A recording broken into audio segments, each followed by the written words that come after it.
নমস্কার, আমার কিছুক্ষণ চ্যানেলে আমি কাজল দত্ত রায়। আমি আজকে একটা ছড়া বলছি, সুকুমার রায়, জীবনের হিসাব। বিদ্যে বোঝাই বাবু মশাই, চড়ি শখের বোটে। মাঝিরে কন বলতে পারিস, সূর্যি কেন ওঠে? চাঁদটা কেন বাড়ে কমে, জোয়ার কেন আসে?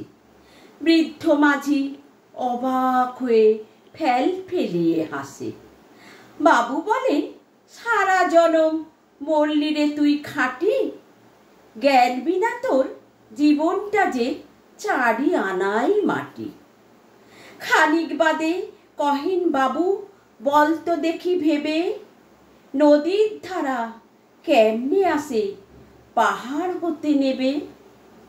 বলতো কেন লবণ পোড়া সাগর ভরা পানি? মাঝি সে কয়, আরে মশাই অত কি আর জানি? বাবু বলেন, এই বয়সে জানিস নিও তাকে, জীবনটা তোর নেহাত খেলো অষ্ট আনাই ফাঁকি।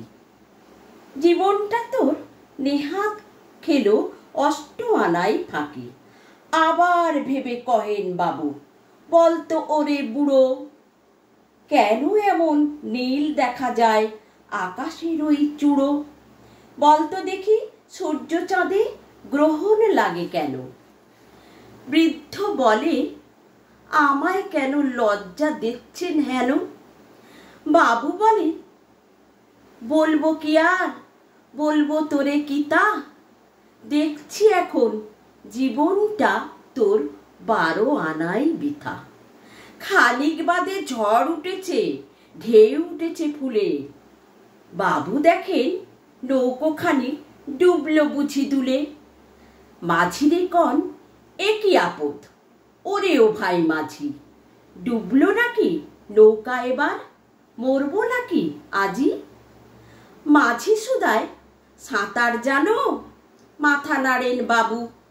মূর্খ মাঝি বলে, মশাই এখন কেন কাবু? বাঁচলে শেষে আমার কথা হিসেব করো পিছে। তোমায় দেখি জীবনখানা 16 আনাই নিচে।